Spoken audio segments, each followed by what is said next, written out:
Today we'll be discussing the role of religious biases in determining ethical principles. And to understand why this is an important discussion to have, we need to look at the real-life situation that inspired this presentation. A charity in the United States was willing to provide $300 in exchange for drug-addicted women to sterilize themselves. This was perceived as a corrupt set of transactions by many sectors in society because even if these women were making a fully voluntary decision about which they valued more between the money and their reproductive capacity, it is believed that said reproductive capacity is of greater intrinsic value than any material gain. It's a similar reason as to why we would object to a set of parents selling their children, because the children are worth more, in our view, than any type of material gain.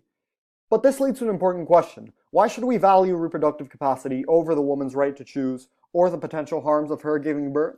The answer is that this comes from a religious bias against sterilization in the Christian tradition. And that leads to our knowledge question for the day. How reliable are religious biases in determining ethical principles? Well, firstly, what is a religious bias? We've defined it as any inclination or prejudice surrounding a concept, practice, group, or person derived strictly from religious knowledge systems and not from other areas of knowledge.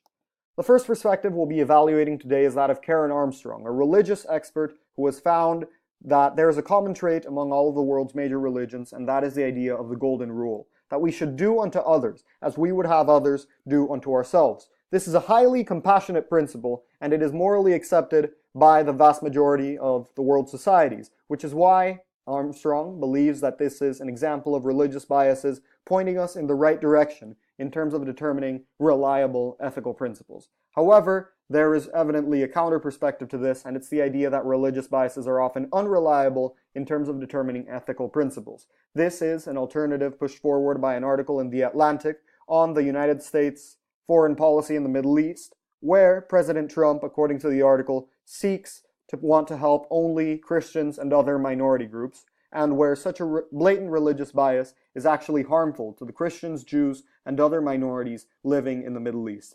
This would appear to contradict both of the major ethical theories of deontology and utilitarianism. Deontology, because every human being should have a common dignity, and the rights of some ought not to outweigh the rights of others, and utilitarianism, because the greatest good for the greatest number is evidently not being pursued in this case. However, Trump keeps on pursuing this policy, contrary to both of these ethical theories, because of his religious bias in favor of those who belong to the Judeo-Christian tradition. So this is a case where religious bias would appear to be pointing us in the wrong direction in terms of determining ethical principles. There is, however, a third idea, and it's the idea that rather than using religious knowledge systems, we mainly rely on our intuition and emotion to determine ethical principles. And religion serves to corroborate these principles where they align with our intuition and our emotion, but it is ultimately these two that determine our ethical principles. This would appear to be the case if we look at the incoherences between believers and the religious biases of their faith.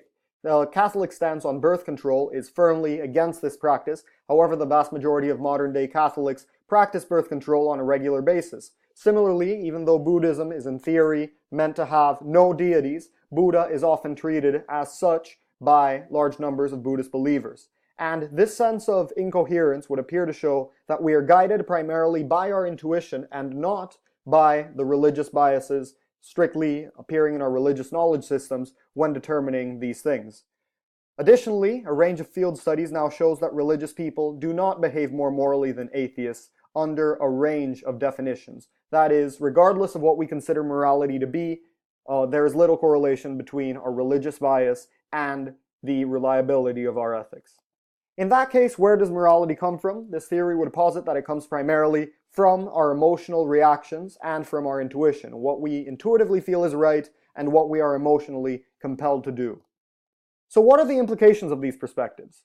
If we are to follow the first idea that religious biases are a reliable means of determining ethical principles, then objecting to cash for sterilization is right because that is what our religious bias indicates that we should do. And this can be applied to a number of other cases, such as adopting a pro-life stance on abortion, disapproving of adoption for homosexual couples, and other controversial social issues as well. If we are to believe the second idea, that religious biases are unreliable means of determining these principles, then objecting to cash for sterilization may be misguided, especially since it contradicts other potential moral philosophies. And overcoming our religious biases is necessary to reach moral solution towards social issues in other areas. Finally, if we were to follow the third idea, that religious biases can be either reliable or unreliable, but are never the source of our ethical principles, then objecting to cash for sterilization may be right, but not on strictly religious grounds, rather because it intuitively doesn't feel like a moral program. And ultimately, intuition and emotion are what should be guiding us ethically and morally in these cases. These are the sources that we have used for this presentation. Thanks for watching.